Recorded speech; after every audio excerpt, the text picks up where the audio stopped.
Some nights are quiet, some nights are peaceful. But this night was the kind that changes a life forever. 14-year-old Mia Johnson, a homeless black girl with a small backpack and shoes that talked when she walked, shivered under the cold wind of a dark alley in New York City. Her stomach growled, but she forced a smile. She was used to hunger. She was used to sleeping on cardboard. But she was not used to what she was about to see. As Mia walked toward her usual sleeping spot beside an old bakery, she suddenly heard a weak voice calling out, "Help, please." Mia froze. She looked around. "Hello? Who's there?" she asked. A soft groan came from behind a dumpster. Mia ran forward, and what she saw made her heart jump. A woman, pale, shaking, and barely breathing, lay on the ground. Her blonde hair was messy, her clothes were expensive, and her skin looked cold like ice. Mia had seen sick people before on the streets, but not like this. "Ma'am, are you okay?" Mia cried out. The woman tried to speak but only managed a whisper. "Help me." Mia didn't have money. She didn't have food. She didn't even have a phone, but what she did have was a brave heart. She quickly removed her only jacket and covered the woman. "It's okay.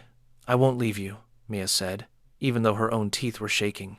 Cars passed the street, but no one stopped.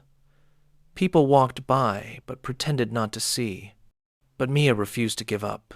She grabbed the woman's cold hand and shouted at the top of her voice, "Somebody help! Please!" Just when Mia thought no one would come, a taxi slowed down. Mia didn't know it yet, but the woman she was saving was one of the richest women in America, a billionaire whose name the whole city knew, and saving her would change Mia's life forever. The taxi screeched to a stop, and the driver jumped out. "What happened?" he asked, staring at the pale woman on the ground. I found her like this," Mia said, shaking from cold and fear. "She can't breathe well. We need to take her to a hospital." The driver nodded fast. "Help me carry her." Together, they lifted the woman into the back seat.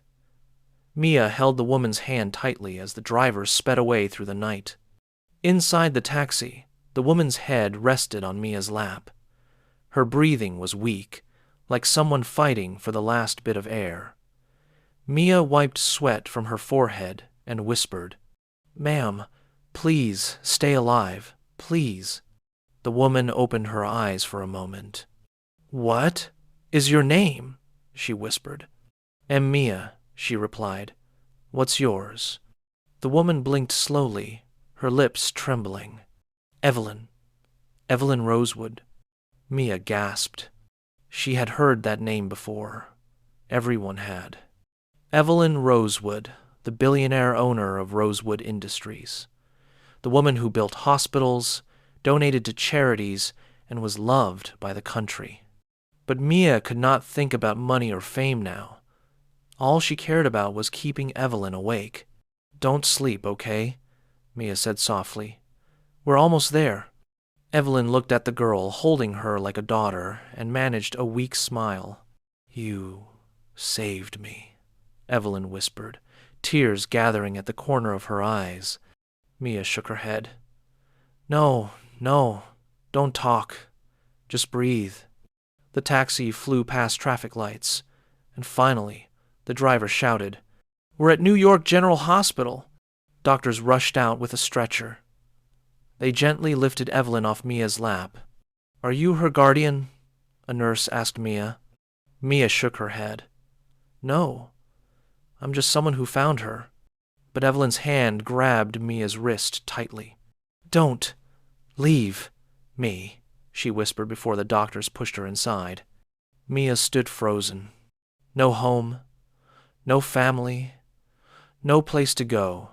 Yet a billionaire wanted her by her side.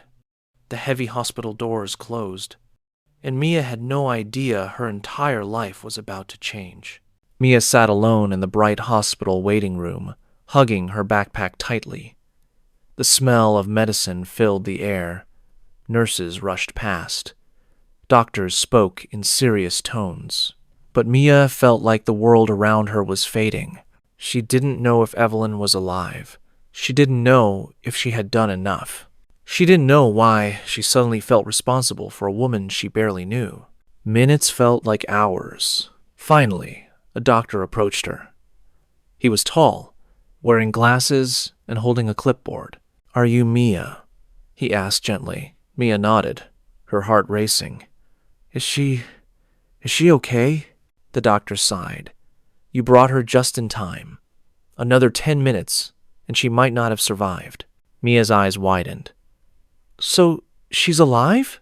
"Yes," he said with a warm smile. "But she's still very weak. We gave her emergency treatment. She asked for you." "Me?" Mia whispered. The doctor nodded.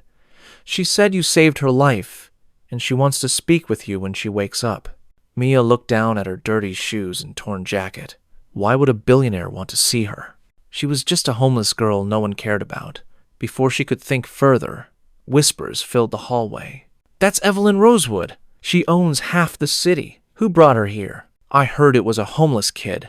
People stared at Mia, now some with surprise, some with disbelief. A nurse walked up to her. "Come with me," she said softly. Mia followed her into a private hospital ward. The room looked like something from a movie. White walls, gold curtains, soft carpets, and machines that beeped quietly. Then Mia saw her. Evelyn lay on the bed, eyes half open but shining with life. When she saw Mia, she reached out her hand. "Come here, sweetheart." Mia walked slowly, unsure if she was even allowed to touch anything in such a beautiful room. Evelyn's voice was weak, but filled with meaning. "You didn't just save my life," she whispered. "You saved my hope in people." Mia's heart tightened. No one had ever said something so powerful to her, and she didn't know it yet. But Evelyn was about to make a decision that would shake Mia's world. "No child should live like that," she whispered. Mia nodded. I'm used to it." But Evelyn shook her head. "You shouldn't have to be." A few minutes later, a man in a suit entered. He looked serious and rich, like someone who used fancy words all the time. "Mrs. Rosewood, your board needs updates on your condition," he said. Evelyn turned to Mia. "This is Mr. Dalton, my company manager." Mr. Dalton glanced at Mia with a cold expression, like she wasn't supposed to be there. Evelyn ignored it. She looked back at Mia and said words that made everyone freeze. "Mia, I want you to come live with me when I leave this hospital." Mia's heart stopped. "Live with her? In her house? A billionaire's house? I can't," Mia stuttered. "I'm nobody. I don't fit in your world." Evelyn held her hand tighter. "You saved my life, and I won't let you go back to the streets." Mr. Dalton stepped forward. "Ma'am, this is Hailey. Dalton, please leave," Evelyn said firmly. He left, clearly angry. Mia's chest tightened. Tears gathered in her eyes, not from joy, but fear. "What if people don't want me there?" Mia whispered. "What if I embarrass you?" Evelyn shook her head. "You belong with people who care, and I care. Let me help you." Mia cried silently, overwhelmed. This was everything she ever wanted, but she had never been loved before, and she didn't know how to accept it. Still, she held Evelyn's hand and whispered, "Okay." Outside the room, Mr. Dalton listened through the door, and he was already planning to stop Mia from entering Evelyn's world. The next morning, the hospital felt different, brighter, warmer, almost magical.